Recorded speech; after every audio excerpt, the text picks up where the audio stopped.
来看一个较温暖的消息，伫平湖有一个网红，唔拿出油卡，搁一个年历和年卡，因过因是牛，其实是牛，唔是人。这只牛叫做3万的老牛呢，3年前拄到一个退休，等于平湖照顾年老母一个柯工程老师。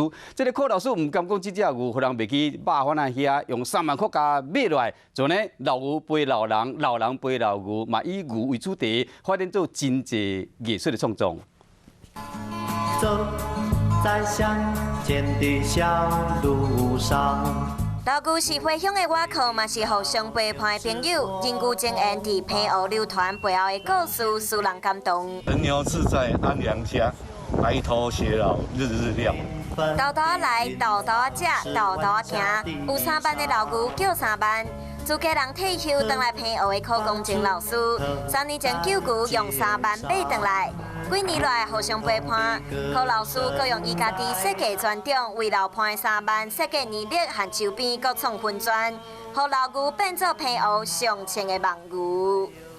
因为这一头牛，它连接了很多各行各业的哈。有够追牛家的3班伫在地真有人气，拄到柯老师了后，人牛之间真心的感情使人感动。退休了的柯老师和同款退休的3班，做伙开始过新的生活。